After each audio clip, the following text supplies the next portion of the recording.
Well, we'd like to thank you for joining us today. And before we start with our Bible verse for the day, if you haven't subscribed to our channel as yet, take a minute to do that. We certainly appreciate it. As Christians, when we wake up in the morning, I think it's important that the first thing we do is let our antennas point upward, that we ask God if He's got anything to tell us for the day on how we should live this day, that we give Him an opportunity to speak to us.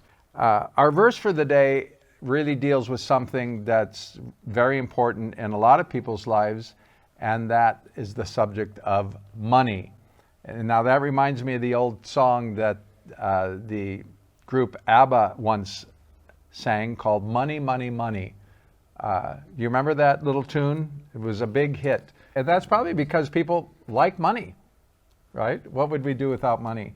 And I think, Peter, most people think that to be happy in life, they have to have money, or a lot of it, or a pretty big amount of it. But there's a verse in the Bible, which we'd like to share today as our Bible verse, which we find in Mark chapter 8, verse 36. Would you like to go ahead and read it for us? All right. Jesus says, "For what shall it profit a man if he shall gain the whole world and lose his own soul?" Now, there are some people in the world that might have something to say about that. I mean, there are people like Bill Gates and Jeff Bezos. They might be in the category of gaining the whole world, but I wonder about their souls. I hear Bill Gates and Jeff Bezos talk about a lot of things, especially Bill Gates these days has a lot to say about a lot of things, but I don't ever really hear him talking about God or the Bible. So I wonder if he's in the category here of gaining the whole world. I think he is one of the richest people in the world, but what's happening to his soul?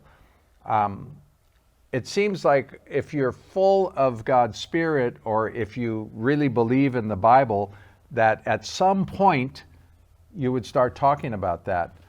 And some of those rich people, we never hear them say one thing about God or about Jesus, and you wonder where they're really coming from. You mentioned some very rich people alive today.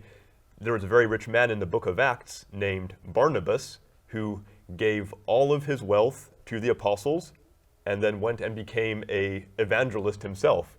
So how's that for an example of Wow, what you can do with your wealth? That's right. In different places of the Bible, let's just take the New Testament, there was an economic system for the early church, and you can find that in the book of Acts, as many people came to receive Jesus, and the early church grew at a very fast rate. I think 3,000 souls got saved one day, 5,000 souls got saved another day, and they all joined the church, and they developed they had their own economic system, which is clearly laid out in the book of Acts in chapter 2, where they shared all of their possessions and goods, and they took everything in and shared it so that everybody would have enough. That was that economic plan. Well, since we're talking about the economics in the Bible, there is a passage in the book of Luke, chapter 6, I believe, verse 38, and Jesus said, "Give, and it shall be given unto you." Wow. So I think Jesus himself was laying out some ideas for how economies could work, how your personal economy would work, and you can never lose by giving. Yeah. So Jesus said, "Give, and it shall be given unto you." So that's one way that people can make money.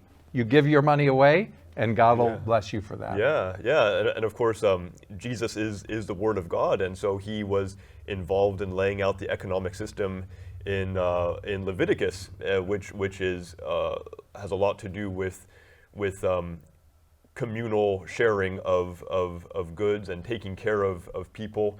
And then we have that verse from Luke 6, and then in Acts 1 we hear that Jesus was teaching his disciples about things pertaining to the kingdom.